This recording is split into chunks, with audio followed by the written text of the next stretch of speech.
Poderá haver coesão territorial sem meios de comunicação de vizinhança? E já agora, uma vez que o Diário do Alentejo é uma entidade do Estado, o esvaziamento dos serviços do Estado em territórios já de si afastados dos grandes centros não acelera ainda mais os processos de desertificação humana nesses locais? Posso passar para ali? Pode. Vou já responder.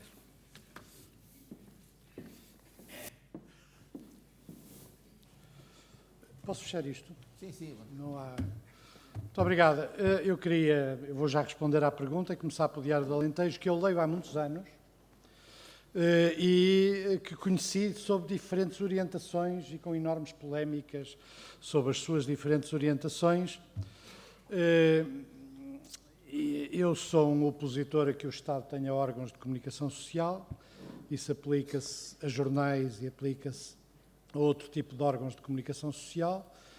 Agora, sou a favor de uma imprensa de proximidade, desde que ela consiga garantir a sua independência, quer dos interesses económicos, quer das autarquias, coisa que nós sabemos que é particularmente difícil de obter. Eu voltarei ao Diário do Alentejo mais para a frente, mas queria agradecer o convite e dizer-vos uma coisa.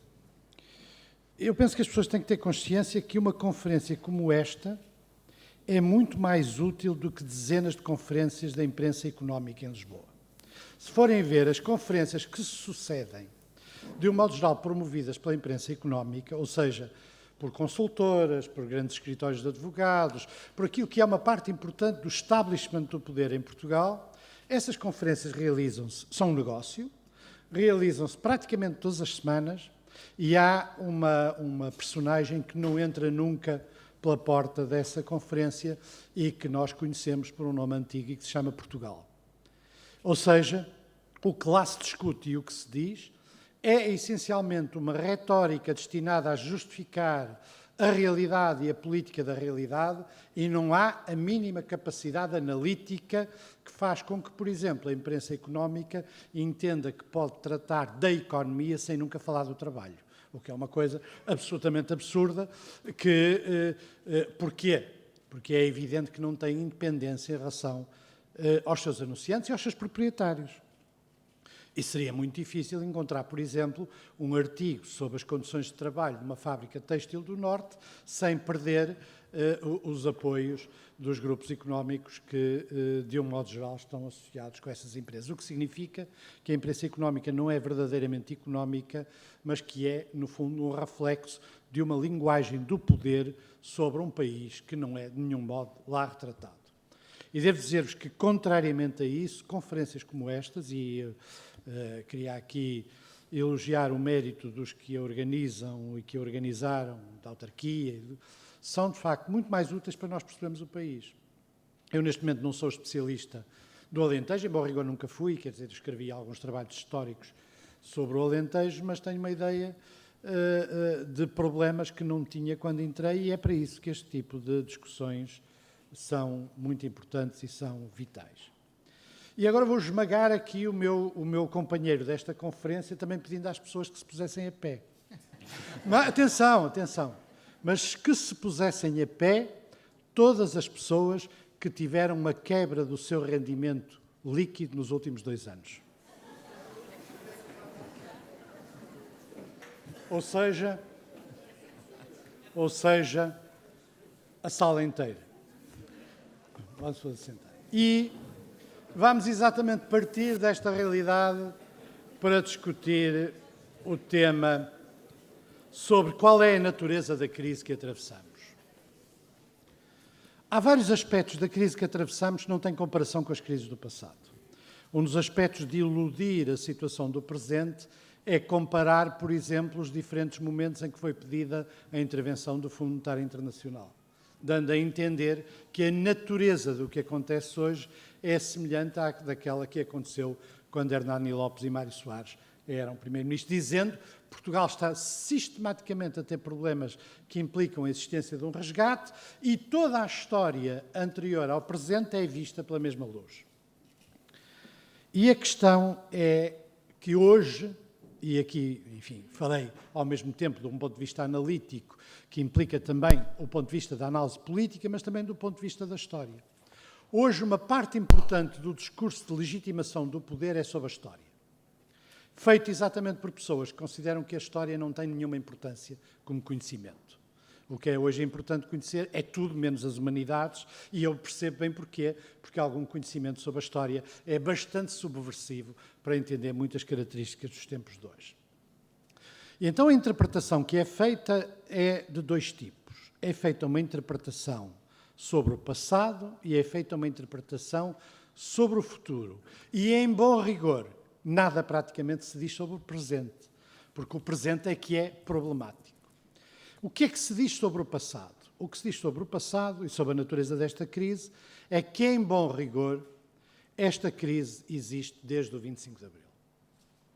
É o primeiro aspecto interessante, e posso-vos dar um exemplo de uma tradução muito clara desta ideia, porque não há nada como citar as fontes, como os tweets do nosso secretário de Estado, Bruno Maçães. O nosso secretário de Estado, Bruno Maçães, escreve em inglês um conjunto de tweets com 140 caracteres, ou seja, aquela forma de falar mais ou menos gutural que, enfim, tem algum sucesso nos dias de hoje, que tem, aliás, um pequeno problema, é que nunca passa um argumento, só faz...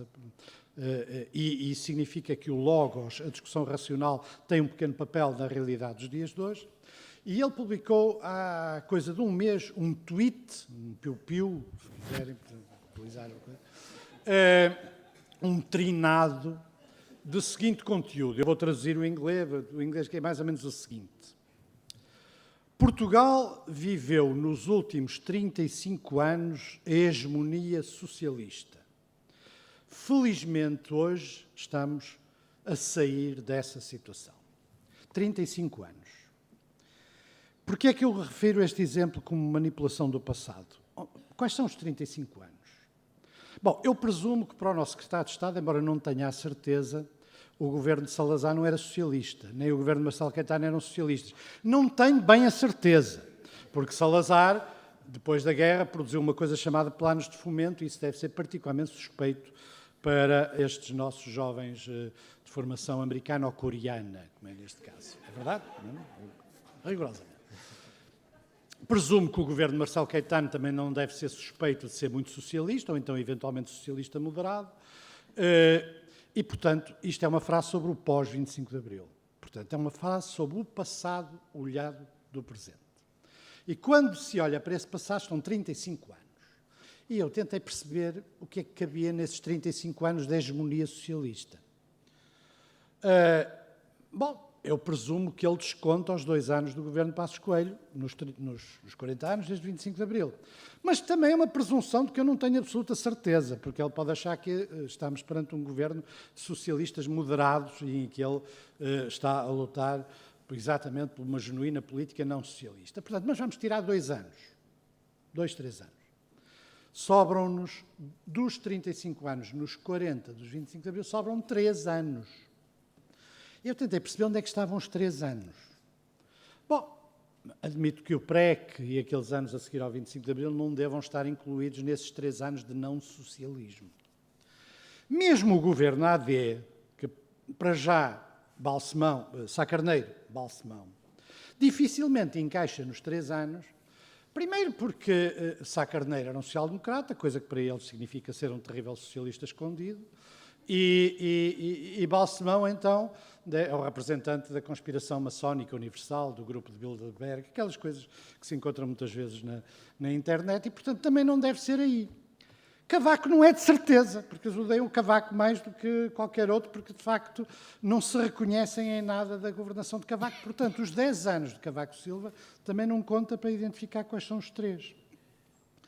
Portanto, ficamos com um problema, é que não há 35 anos de socialismo. Mas, na verdade, o que ele quer dizer é que há 40. Ou seja, ele está a fazer uma frase que implica uma ruptura histórica entre a atual experiência governativa e todo o passado depois do 25 de Abril. Não teve coragem de pôr 40 e pôs 35. Não identifica, evidentemente, quais são os momentos de socialismo, de não-socialismo, com exceção do atual governo. Qual é o problema desta noção de passado? É que ela é relativamente popular. Ou seja, ela não é apenas o resultado de uma visão mais ou menos iluminada de um secretário de Estado muito especial. Eu digo muito especial porque ele, por exemplo, publicou recentemente também um desses tweets, um piu-piu, dizendo que a senhora Merkel devia aprender com as reformas do governo português. Portanto, estão a ver mais ou menos qual é o problema que se levanta com este tipo de discurso. Mas qual é o problema? É que isto é a versão, não direi erudita, porque isto não tem nada de erudita, é uma versão da ideia de que todos são iguais, todos os políticos são iguais. Tudo o que aconteceu desde o 25 de Abril tem um problema genético, que é um problema genético da economia e da democracia. Tem um problema genético, é que deixou de se olhar de forma reverencial para o ouro do Banco de Portugal, aquelas coisas que muitas vezes se diz. Tem um problema de considerar que qualquer política de caráter social, a própria construção do Estado Social, é em si própria maléfica, porque traduz exatamente essa hegemonia socialista. E, ao mesmo tempo, diz-nos uma luz sobre o presente, diz-nos que estes homens pensam que são revolucionários. Isto é uma ideia extremista.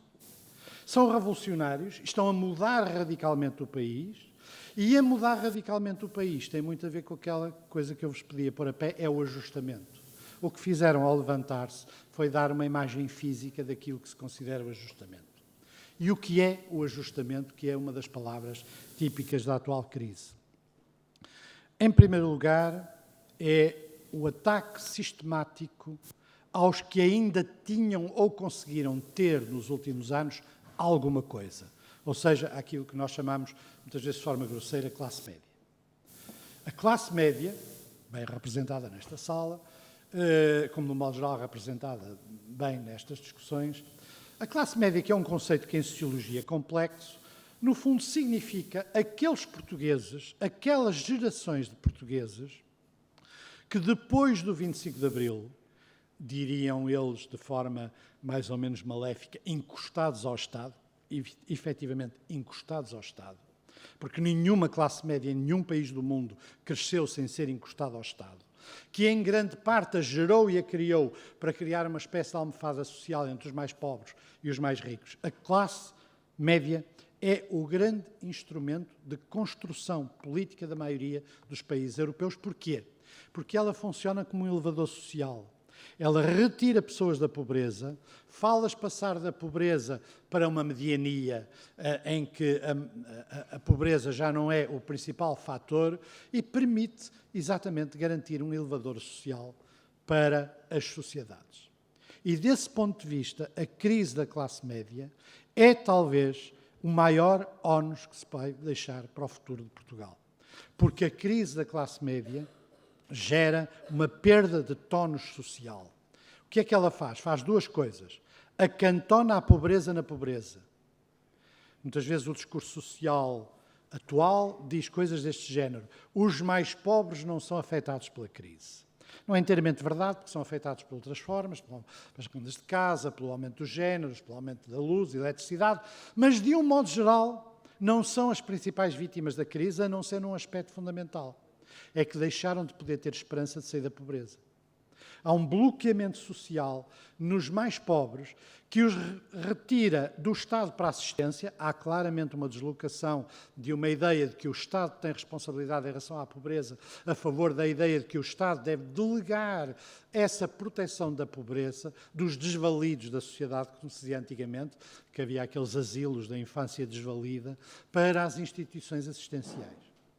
Portanto, os mais pobres conhecem um processo que é: se são pobres, não têm esperança de deixar a pobreza. Portanto, a ruptura do elevador social faz-se exatamente ao nível da pobreza. Pelo contrário, o elevador social funciona para a pobreza e não da pobreza. E, ao mesmo tempo, esses mais pobres deixam de ser responsabilidade direta do Estado, a não ser garantindo-lhes uma proteção mínima, e passam a ser vistos como uma parte da população portuguesa que precisa de assistência. E o assistencialismo é um elemento muito importante no discurso político dos nossos dias. Com a crise da classe média, os que ainda tinham alguma coisa dão-se profundas mudanças sociais, uma das quais é que há menos gente para comprar jornais E há uma alteração qualitativa nas audiências televisivas que faz com que cada vez mais seja importante reality shows, concursos, futebol, porque exatamente a única coisa que trava o processo de degradação da opinião pública e o processo de degradação do espaço público é a existência de uma classe média que combina alguma possibilidade de comprar bens materiais com alguma possibilidade de comprar bens espirituais. Chamamos assim espirituais, de outro tipo. E exatamente um dos aspectos muito importantes da crise que nós estamos a atravessar, que vai dar uma enorme herança para o futuro, é que exatamente esta classe média, ao empobrecer, é o único processo dinâmico na sociedade portuguesa dos dias de hoje, é o empobrecimento. Ao empobrecer, perde a sua capacidade de funcionar como elemento dinâmico na sociedade. E isto é válido, em primeiro lugar, para a economia. Não é apenas válido, ou seja, é completamente mirífico pensar que se pode restaurar uma economia dinâmica com uma classe média em perda de poder económico, em perda de poder simbólico e a empobrecer. E esse aspecto é muito interessante ver naquilo que se demoniza. É muito interessante na análise que se pode fazer da internet, por exemplo, a demonização das férias.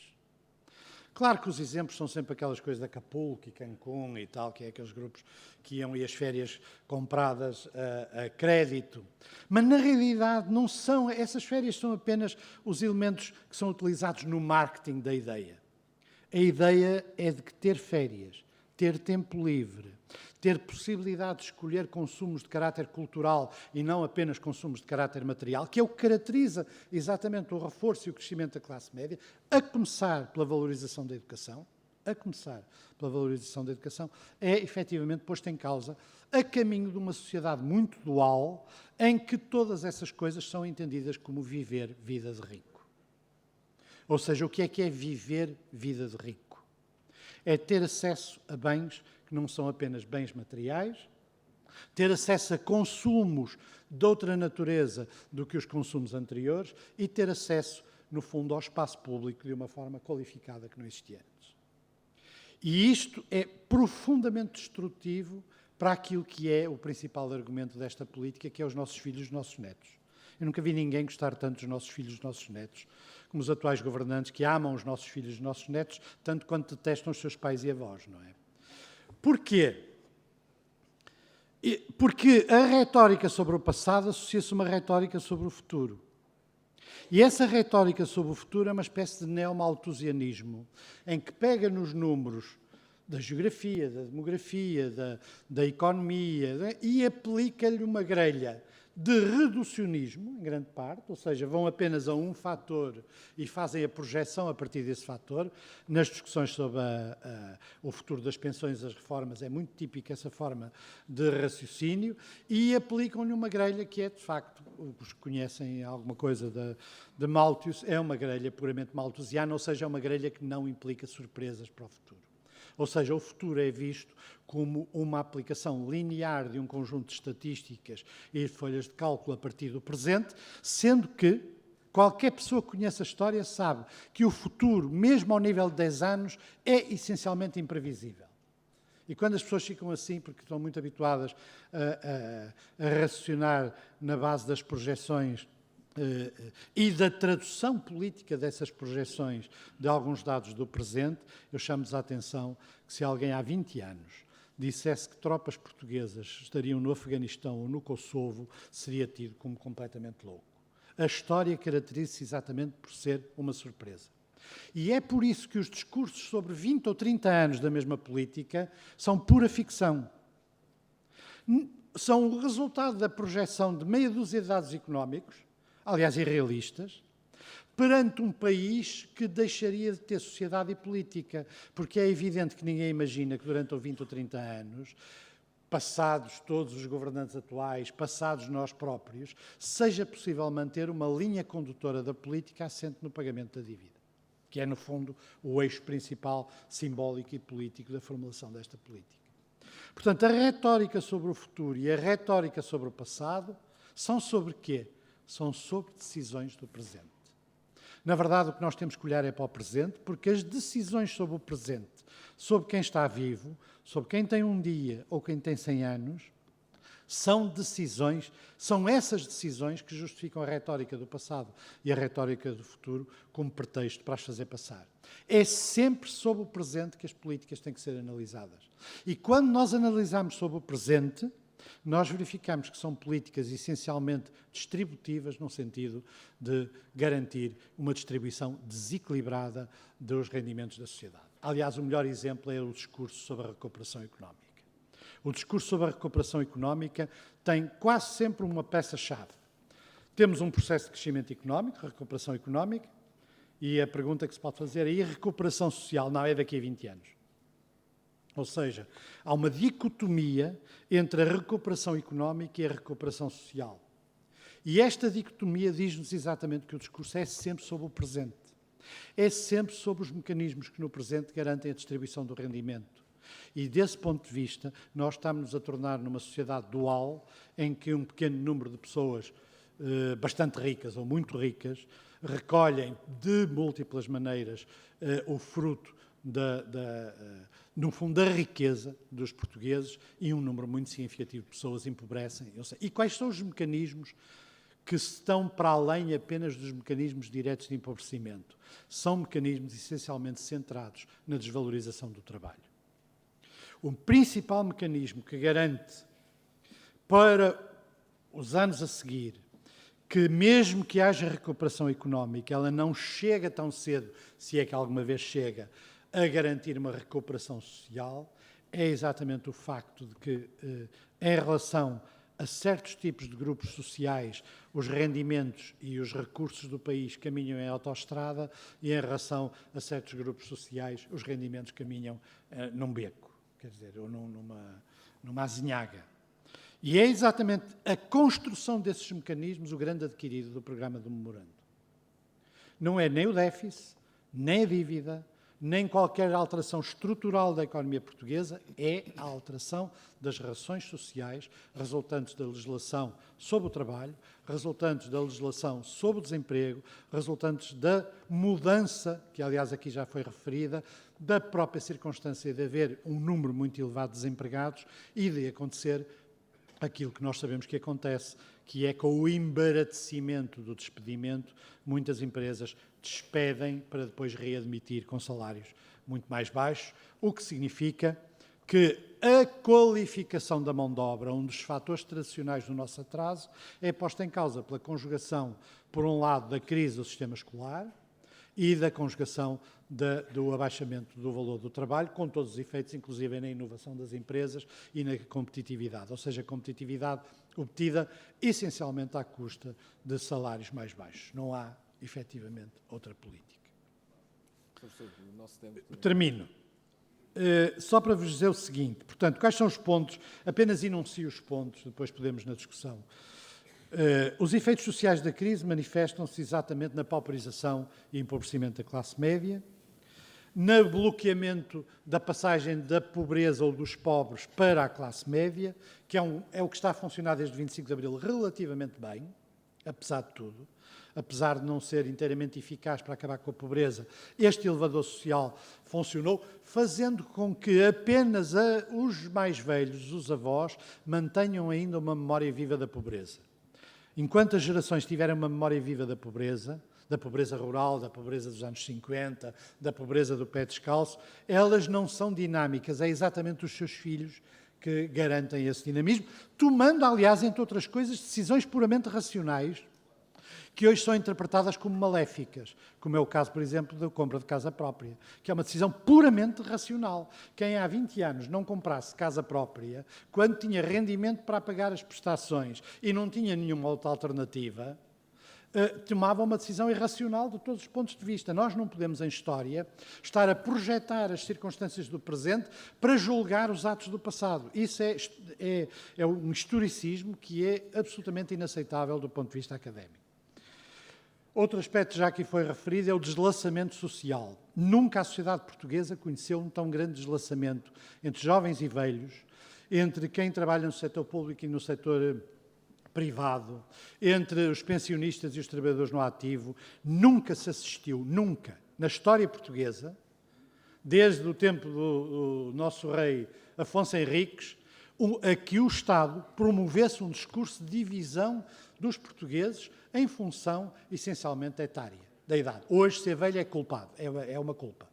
Os velhos são induzidos a sentirem-se culpados pela circunstância dos mais novos não terem emprego, dos mais novos não terem o futuro inteiramente garantido. E esta culpabilização dos mais velhos também explica, é uma divisão relativamente popular, a gente não deve menosprezar os efeitos simbólicos que estas divisões têm, mas vão ter um efeito devastador no futuro. E também não é por acaso que os mais velhos são dinamicamente muito mais ativos que os mais novos na conflitualidade social. Não é porque sejam velhos a defender os seus, é porque são um dos alvos principais destes mecanismos de empobrecimento. Há outra coisa que nós devemos discutir muito a sério, porque agora entramos no domínio da democracia, que é o problema da partidocracia, da degeneração dos aparelhos partidários por um mecanismo, por um lado, de carreiras internas e de corrupção, que é um dos maiores riscos para a democracia nos tempos presentes. A possibilidade virtual do populismo. O caminho para o populismo é apenas porque até aí os nossos candidatos são maus, não é? E, portanto, os nossos candidatos a populismo, que existem alguns, não são ainda muito eficazes, mas está lá o terreno todo montado para alguém que chega a falar contra os políticos, contra os partidos, contra a democracia, contra a corrupção e que, através da televisão em particular, e como seja capaz de mobilizar as pessoas. A deslegitimação da democracia. Nunca as sondagens mostraram uma maior deslegitimação da democracia, com 15% dos portugueses apenas a reconhecerem-se plenamente do regime democrático. É um fator de muito considerável gravidade. Nós devíamos discutir mais a Europa, não há tempo para discutir. Foi aqui referida a questão do protetorado. O problema é que muitos destes mecanismos são também mecanismos europeus. A deriva antidemocrática, eu não digo não democrática, digo antidemocrática, da União Europeia é uma das coisas mais graves que acontece na Europa. Lembrem-se só, por exemplo, como sob a égide europeia, a Itália não tem um primeiro-ministro eleito desde Berlusconi. Todas as decisões fundamentais nunca vão a votos. Se houver um plano cautelar ou se houver uma saída limpa, por exemplo, era uma coisa que, em alguns dos seus aspectos, tinha todo sentido fazer votar. Nunca. Nunca houve votação sobre o tratado orçamental. Nunca há votação sobre os documentos mais importantes que moldam o nosso futuro. E, ao mesmo tempo, desde a falhada Constituição Europeia, que a Europa não quer ouvir falar de referendos, nem de qualquer espécie de votação sobre medidas políticas fundamentais do futuro europeu. Portanto, há uma deriva antidemocrática que depois se manifesta, entre outras coisas, no protetorado. Eu, por acaso, tenho alguma culpa na questão do protetorado, porque eu escrevi um artigo analítico a dizer que Portugal era um protetorado. Nunca me passou pela cabeça que o Dr. Portas pegasse na palavra, nem nunca me passou pela cabeça que o Ministro dos Negócios Estrangeiros dissesse que o seu próprio país é um protetorado, que é uma coisa... Claro, já levámos uma bufetada do Jornal de Angola. O Jornal de Angola fez um editorial a dizer que, vejam lá, Portugal tem menos independência que a Guiné-Bissau, porque é um protetorado. Bom, eu não sei se nós somos como as Ilhas Fiji, ou a Bechuanalândia, ou a Somalilândia, ou que foram protetorados, mas a verdade, ou como a Argélia Francesa, que também era um protetorado, mas a verdade isso mostra o absurdo da situação em que vivemos. Ou seja, em que se admite uma perda de independência nacional, cujo efeito é retirar poder às pessoas, retirando poderes ao Parlamento. Os Parlamentos são centrais para a decisão sobre os orçamentos. Não há Parlamentos sem decisão orçamental. A Revolução Americana fez-se porque quem resolvia os impostos dos americanos era o Parlamento inglês. Uma das principais palavras de ordem é no taxation without representation. Exatamente o que nós estamos a assistir em Portugal é um esvaziamento dos poderes do Parlamento português na questão central do orçamento. Ou seja, sem ninguém nunca decidir nada, sem ninguém nunca ter votado, sem ninguém ter consciência do que se passa. Isso vai ser acompanhado também pela desagregação das Forças Armadas, que está claramente... O Governo, se pudesse fechar as Forças Armadas, fechava amanhã, não é?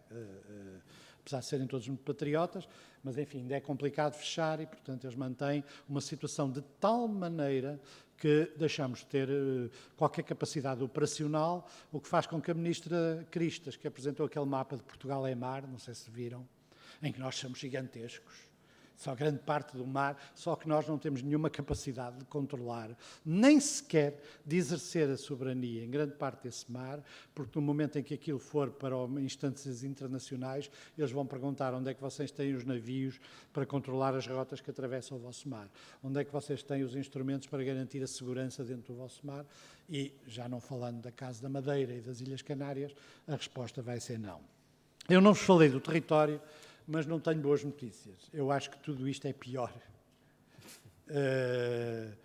É pior neste sentido. Eu também estou de acordo que há certos fatores de vantagem.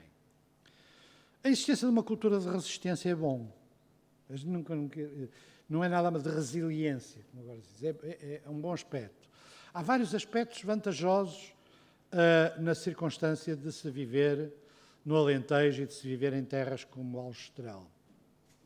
Mas não tenham dúvida nenhuma que sem resistência ativa, política, social a este programa, que é um programa, não é, para o nosso futuro, o Alentejo e terras como Aljustrel serão vítimas privilegiadas. Porque são expendable. É para falar em inglês, que é como eles gostam de falar, são expendable. Quer dizer, não contam verdadeiramente, não têm um número de votos suficiente. Não tem uma representação partidária muito significativa nos partidos do poder. Não há praticamente ninguém, a não ser alguns empresários do turismo e alguns empresários agrícolas, que façam parte do círculo que decide, do establishment, do círculo que decide, que se encolheu durante a crise, mas que é que decide tudo que é fundamental para Portugal. E ou se está lá dentro ou se está lá fora. Não tem nada a ver com a democracia. E quem está lá dentro acumula uma enorme quantidade de poder. Quem quebra essa relação de interioridade é imediatamente atirado para as trevas exteriores. E esse atirar para as trevas exteriores é muito nítido quando, por exemplo, temos um secretário de Estado da Energia que contesta o poder da EDP e as rendas da EDP. Imediatamente é atirado. Nunca mais vai ter um emprego dentro daquele círculo. Enquanto nós temos pessoas dentro daquele círculo com 90 e tal lugares. Em conselhos de administração, conselhos fiscais e noutro elemento muito importante que são os conselhos que decidem as remunerações. Quem está lá dentro detém uma parte importante do poder político. Não há escrutínio sobre esse círculo. Não há, democraticamente, não corresponde de nenhuma maneira nem aos partidos políticos, nem à representação política. Mas a verdade é que nenhuma decisão é tomada na Assembleia da República que afete o interesse da banca. Nenhuma. Mesmo que marginal, nenhuma. Nenhuma decisão é tomada que, por exemplo, e com isto termino, a melhor metáfora de como nós vivemos hoje é esta ideia de que os cabeleireiros mecânicos de automóvel paguem a crise, não é? Portanto, todo o ênfase, por exemplo, da pressão fiscal é sobre esse aspecto, no qual há uma economia paralela considerável. Já viram algum ministro deixar de jantar ou almoçar ou de se passear com banqueiros que publicamente se esqueceram de pagar 5 milhões de euros de impostos e que depois foram lá pagar a pressa? Algum deixa de almoçar ou de jantar com eles? Não, porque a penalização, a culpa, é hoje centrada nos mais velhos, na classe média, nos pensionistas, nos reformados, nos funcionários públicos, nos trabalhadores que defendem os seus direitos. No fundo, a culpa é atirada para cerca de, pelo menos à cabeça, 5 milhões de portugueses. 5 milhões de portugueses, que não têm nenhuma representação no poder nacional, a não ser como culpados da crise. E é por isso que este discurso sobre a história tem que atirar para o passado, que é para explicar que os direitos que eles têm adquiridos são injustos, tem que atirar para o futuro, para lhes dizer sacrifiquem-se hoje em nome dos vossos filhos e dos nossos netos, mesmo que esse sacrifício, na realidade, não seja em nome dos filhos e dos netos. E isto é um drama nacional muito complicado. Não é unívoco, não é nada que se possa dizer que tem a ver apenas com o círculo do poder. Algumas destas ideias foram popularizadas neste sentimento de que entre os pobres ou entre os remediados, que é eu tenho 4 cadeiras, mas o meu vizinho tem 5. E, portanto, é o meu vizinho que é o privilegiado. E nunca aponta para cima. E estes mecanismos de socialização da inveja são alimentados pelo poder político porque deslocam sempre a culpa para os mais fracos. E se há coisa que eu moralmente acho inaceitável nos dias de hoje é a culpabilização dos mais fracos por aquilo que sempre foi a política dos mais fortes. Muito obrigado.